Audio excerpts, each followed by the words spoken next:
Hello दोस्तों, आप सभी का आपके अपने चैनल एजुकेशन अड्डा पर हार्दिक स्वागत है। उम्मीद करता हूं आप सब अच्छे होंगे। अगर आप हमारे चैनल पर नए हैं तो इसे सब्सक्राइब करें। आने वाली वीडियो को मिस ना करने के लिए बेल आइकॉन दबाएं। तो आज हम करने वाले हैं सितंबर 2015 के एसएसटी के पेपर डिस्कस। तो चलिए हम शुरू करते हैं अपने पहले क्वेश्चन से। In which of the following scripts were most of the Ashokan inscriptions written, कि जो अशोका की जो इंस्क्रिप्शन हुआ करती थी, जो इन्होंने पूछा है निम्नलिखित में से कौन सी लिपि में अशोका की जो शिलालेख होते थे वो कौन सी लिपि में लिखे जाया करते थे। तो देखते हैं, ब्राह्मी, तमिल, सी ओल्चिकी या डी देवनागरी। तो उसका जो सही उत्तर है, जो अशोका की जो इंस्क्रिप्शन लिखे जाते थे, शिलालेख लिखे जाते थे, वो ज़्यादातर ब्राह्मी लिपि में हुआ करते थे। तो चलिए चलते हैं question number 2। Some of the earliest Hindu temples had a hall where people could assemble, कि कुछ पहले वाले जो हिंदू टेम्पल हुआ करते थे, शुरुआती दिनों में जो हिंदू मंदिर हुआ करते थे, वहाँ पर एक हॉल हुआ करता था जहाँ लोग इकट्ठा हुआ करते थे। This place was known as, उस प्लेस को क्या कहा जाता था? तो देखते हैं उसको क्या कहते थे। मंडप, ग्राम भोज का, सी गर्भगृह या प्रदक्षिणा पाठ। तो इसका सही उत्तर कौन सा है? उसका जो सही उत्तर है वो है मंडप। मंडप में सभी लोग इकट्ठे हुआ करते थे यहाँ पर हिंदू टेम्पल्स में। और हमने कल पढ़ा था गर्भगृह क्या था, जहाँ पर हिंदू जो टेम्पल्स के जो मूर्तियाँ हुआ करती थी उन्हें स्थापित किया जाता था, उसे हम गर्भगृह कहा करते थे। ऑप्शन नंबर ए मंडप था, जहाँ पर क्या करते थे, वहाँ पर लोग इकट्ठे हुआ करते थे, असेंबल हुआ करते थे। Question number C, Vinaya Pitaka is a book related to, जो विनय पिटका एक किताब है, विनय पीटक या विनय पिटका, ये किताब किससे संबंधित है? प्रीचिंग ऑफ महावीरा, कि महावीर के उपदेशों से, थॉट्स ऑफ जोरोस्टर्स, कि जोरोस्टर के विचारों से, रूल्स ऑफ द बुद्धिस्ट संघ, कि जो बौद्ध संघ के जो नियम हुआ करते थे उनके बारे में लिखा गया था इनमें, या संस्कृत ग्रामर, कि संस्कृत व्याकरण के बारे में इनमें लिखा गया था। तो जो विनय पीटक थी उसमें जो थे रूल्स ऑफ बुद्धिस्ट संघ, जो बौद्ध संघ के नियम हुआ करते थे विनय पीटक में, उन्हें लिखा जाता था। ये क्वेश्चन भी काफ़ी बार आ चुका है सीटेट में। Question number 4, king Harshavardhana court poet Banabhatta wrote his biography the Harsha Charita in, राजा हर्षवर्धन के दरबारी कवि बाणभट्ट ने उनकी जीवनी हर्ष चरित्र में लिखा।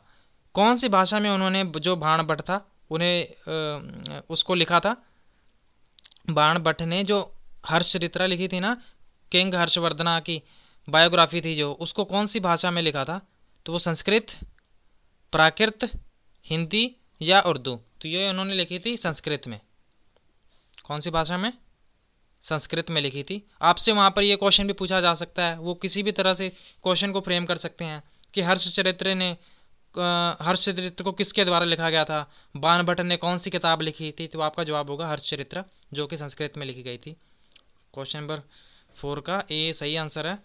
Question number 5, the earliest viharas for both Jains and Buddhist monk were made of, कि जैन और बौद्ध भिक्षु दोनों के लिए जो विहार बने थे वो किस चीज़ के बने थे? ब्रिक्स। इन्होंने अर्लीस्ट की बात की है, आपने ये भी ध्यान रखना है क्वेश्चन में। तो देखते हैं, ब्रिक, सॉयल, स्टोन या वुड, ईंटें, मिट्टी, पत्थर या लकड़ी। तो ये जो विहार्स हुआ करते थे, विहार्स, ये किसके बने थे? ये बने थे वुड के बने थे। फिर बाद में स्टोन के भी बनने शुरू हो गए थे, पत्थर के बनने शुरू हो गए थे, पर जो शुरुआती विहार्स थे वो लकड़ी के बने होते थे, जहाँ ये रहा करते थे।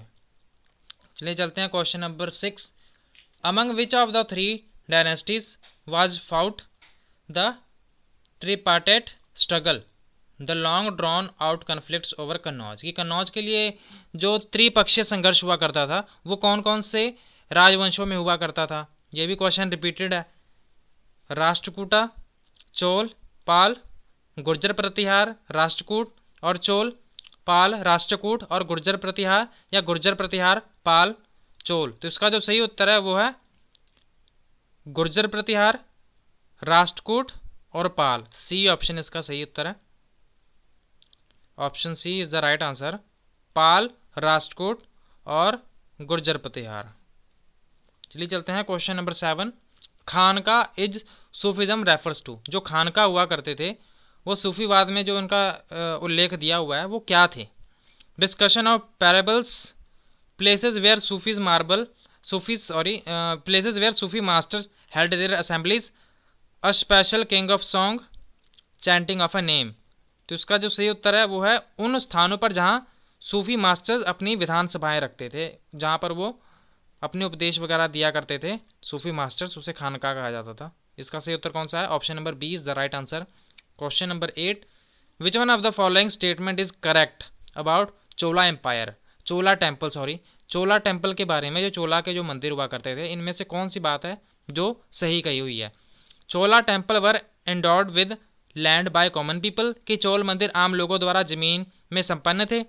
Chola temple were hub of economic, social and cultural life, कि जो चोल मंदिर आर्थिक, सामाजिक और सांस्कृतिक जीवन के केंद्र थे। The making of iron images was the most distinctive feature of Chola temple, कि जो लोहे के जो चित्र बनाने वाला चोला के मंदिर में सबसे विशिष्ट विशेषता थी। Chola temple often became the nuclei of rural settlements only, तो इन्होंने क्या, चोला मंदिर अक्सर ग्रामीण बस्तियों का केंद्र बन गया था, सिर्फ ग्रामीण बस्तियों का। तो इसका जो सही उत्तर है वो है ऑप्शन नंबर बी, जो चोला टेम्पल हुआ करते थे वो हब हुआ करते थे किसके? इकोनॉमिक, आर्थिक, सामाजिक और सांस्कृतिक जीवन के केंद्र बन गए थे ये। Option number B is the right answer. Question number 9, which one of the following statement is correct about tawarikh written for the sultan of Delhi sultanate, कि जो दिल्ली सल्तनत के सुल्तानों के लिए जो लिखे गए तवारिक के बारे में निम्नलिखित में से कौन सा कथन सही नहीं है? Tawarikh were written by those who hardly ever resided in cities, की तवारिक उन लोगों के बारे में लिखे जाते थे जो उन शहरों में रहा ही नहीं करते थे कभी भी। The author of तवारिक advise ruler on the need for good governance and just rule, कि जो तवारिक के लेखकों के जो शासकों को सुशासन और बस शासन की आवश्यकता पर सलाह दी जाती थी। Tawarikh were not written by the authors to get rich reward from the sultan, tawarikh लिखे जाते थे सुल्तानों से भरपूर पुरस्कार पाने के लिए, लेखकों द्वारा नहीं लिखे जाते थे। They sultan were written in Urdu language of the administration of the Delhi Sultanat, ये उर्दू में लिखे गए थे, दिल्ली सल्तनत के प्रशासन की भाषा थी। तो इसका जो सही उत्तर है वो है ऑप्शन नंबर बी, कि जो author of तवारिक advise ruler of the need of good governance and just rule, यही उनके बारे में लिखा गया है। Option number B is the right answer, कि तवारिक के लेखकों ने शासकों को सुशासन और बस शासन की आवश्यकता पर सलाह दी थी। Question number 10, which among the following reinterpreted verses from the Quran to argue for women's education in the 19th century, 19वीं शताब्दी में किन्होंने, कौन सी महिला ने शिक्षा के बहस के लिए कुरान में निम्नलिखित पाबंद शब्दों को भी उनको इंटरप्रेट किया? तो देखते हैं, जियाउद्दीन बरानी, रुकैया सखावत हुसैन, मुमताज़ अली या सैयद अहमद खान। तो उसका जो सही उत्तर है वो है मुमताज़ अली। इन्होंने ये किया था काम उस समय में 1880 में, जो महिलाएं थी वो यूनिवर्सिटी जाना शुरू कर दिया था 1880 में। उस टाइम में वो डॉक्टर भी, कई पेशे से डॉक्टर भी बनने लग गई थी। जब क्या हुआ था, जब आर्य समाज के लोगों ने पंजाब में महिलाओं को शिक्षा देनी शुरू कर दी, उसके बाद क्या हुआ, उसके बाद हुआ कि हमारे महाराष्ट्र में ज्योतिराव फुले ने, उन्होंने भी महिलाओं को शिक्षा देनी, उन्होंने नए नए स्कूल लड़कियों के लिए खोलने शुरू कर दिए। तो उसके बाद 1880 के बाद फिर इन्होंने भी क्या किया कि बहुत सी मुस्लिम महिलाएं डॉक्टर बनने लग गई और बहुत सारे प्रोफेशन में आने लग गई, शिक्षित होने लग गई, लेखिका बन गई, बहुत सारे इन्होंने तरक्कियां की। फिर question number 11, a teacher wants her student to know about government schemes through primary sources, which one of the following scheme is inappropriate, कि एक शिक्षक अपने छात्रों को प्राथमिक स्रोतों के माध्यम से सरकारी योजनाओं के बारे में जानना चाहता है, निम्नलिखित में से कौन सी योजना अनुचित होगी? अनुचित।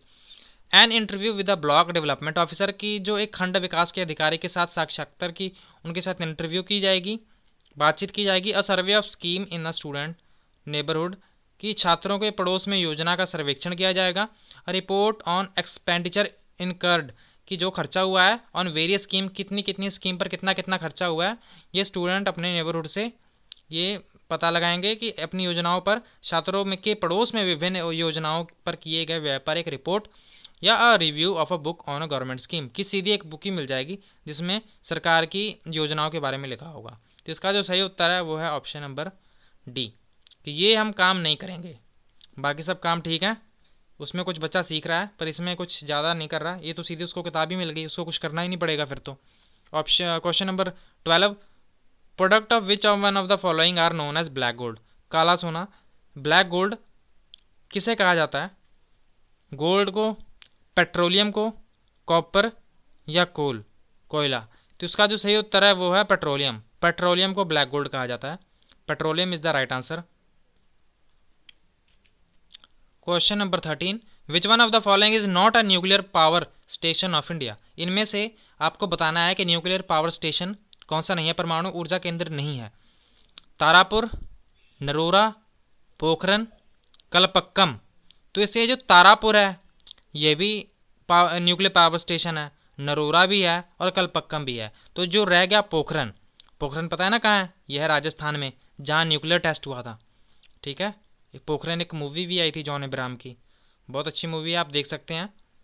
पोखरन परीक्षण हुआ था वहाँ पर। तो ये इसका जो सही उत्तर है, न्यूक्लियर पावर स्टेशन नहीं है यहाँ पर पोखरन में। Option number C is the right answer. Question number 14, shifting agriculture is known as milpa.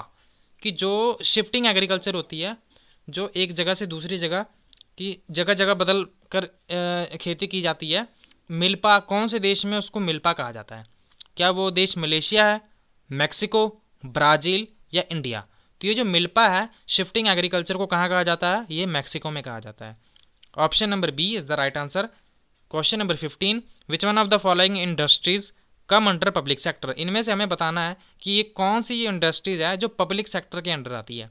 Sudha diary, Maruti उद्योग limited, Tata iron and steel company limited, Hindustan aeronautic limited. तो इसका जो सही उत्तर है हिंदुस्तान एरोनॉटिक लिमिटेड। ये कौन सी कंपनी है?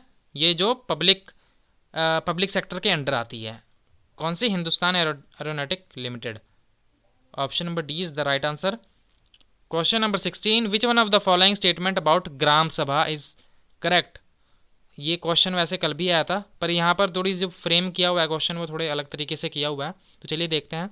The secretary of the gram sabha is responsible for calling the meeting of Gram Sabha and the Gram Panchayat and keep a record of the proceeding.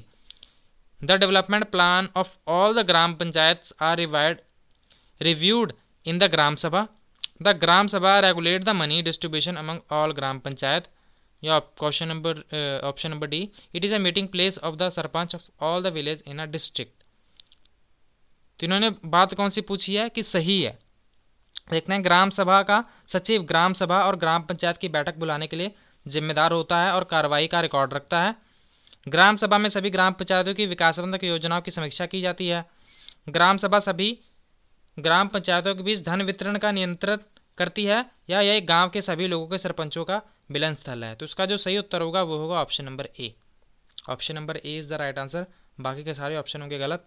Option number A is right कि जो secretary होता है of gram sabha is responsible, वही होता है जो सचिव होता है, ग्राम सभा का सचिव होता है। वहाँ पर पंचायत होती है और वहाँ पर जो कुछ भी होता है उसका जिम्मेदार वही होता है। कार्रवाई का रिकॉर्ड भी सचिव ही रखता है, जो होता है सेक्रेटरी। चलिए चलते हैं question number 17। Consider the following two statement A and B on people participation in democracy and choose the correct answer. Organising social movement in a way to challenge the government and its functioning in a democracy. Democracy allow people to participate but all section of the people are not able to do so. तो देखते हैं, लोकतंत्र में लोगों की भागीदारी पर निम्नलिखित दो कथनों ए और बी के पर विचार करें, सही उत्तर चुनें। सामाजिक आंदोलनों का आयोजन सरकार और लोकतंत्र में इसके कामकाजों को चुनौती देने के लिए एक तरीका है। लोकतंत्र लोगों को भाग लेने की अनुमति देता है लेकिन सभी वर्ग के लोग ऐसा करने में सक्षम नहीं है। ठीक है, तो इसका जो सही उत्तर कौन सा होगा? इसका जो सही उत्तर होगा वो होगा बोथ आर ट्रू। कि जो organising social movement in a way challenge the government and its functioning in a democracy, हम ये कर सकते हैं और डेमोक्रेसी में अलाउ करती है, but all section of the people are not able, भी सभी सेक्शन के लोग ये करने के लिए समर्थ नहीं होते। तो इसका जो ऑप्शन सही है वो है A is the right answer. A B दोनों सच हैं। चलिए चलते हैं question number 18। Which one of the following is the Tibetan national epic. निम्नलिखित में से कौन सा तिब्बती राष्ट्रीय महाकाव्य है? Kesar saga, Siddha saga, Nirvana saga या बुद्धा सागा। तो इसका जो सही उत्तर है वो है केसर सागा। केसर सागा तिब्बती नेशनल एपिक है, ये भी एक स्टैटिक क्वेश्चन ही है। Kesar saga is the right answer. चलिए चलते हैं question number 19। Consider the following two statement about the function perform by patwari and choose the correct answer from the following. कि हमने पटवारी के दो ये दिए गए काम होंगे, हमें बताना है कि वो सही है या गलत है। Patwari maintain and update land record of a village और अ ग्रुप ऑफ विलेज। कि पटवारी क्या करता है? पटवारी गांव या गांवों के समूह के भूमि रिकॉर्ड का रखरखाव और अद्यतन करता है। तो अब देखते हैं question number option number B कि patwari is responsible for providing information to a government about the crop grown in area under his jurisdiction. कि पटवारी सरकार को क्षेत्र में उगाई जाने वाली फसलों के बारे में जानकारी प्रदान करने के लिए जिम्मेदार है और उसका अधिकार क्षेत्र के तहत है ये। तो उसका जो दोनों उत्तर हैं वो दोनों सही हैं। तो इसका जो ऑप्शन ए होगा, A and B both are right. चलिए चलते हैं question number 20। Which one of the following statement is incorrect about democracy. Democracy लोकतंत्र के बारे में इसमें से कौन सी जो लाइन लिखी हुई है वो गलत है। In a democracy citizens enjoy certain freedom. कि लोकतंत्र में नागरिक कुछ स्वतंत्रता का आनंद लेते हैं। In a democracy a ruler has absolute power in the rule of the country. कि जो लोकतंत्र में एक शासक के पास देश पर शासन करने की पूर्ण शक्तियां होती हैं, पूर्ण। In a democracy people can raise question about the decision. कि लोकतंत्र में लोग निर्णयों के बारे में सवाल उठा सकते हैं। हाँ, उठा सकते हैं, बिल्कुल उठा सकते हैं। Option number D, in a democracy the country citizens are allowed to elect whomsoever they want. कि एक लोकतंत्र देश में देश के नागरिकों को जो भी चाहते हैं को चुनाव करवाने की अनुमति दी जाती है। हाँ, ये भी सही है। इसका इस हिसाब से इन्होंने पूछा क्या था कि इनकरेक्ट है डेमोक्रेसी के बारे में।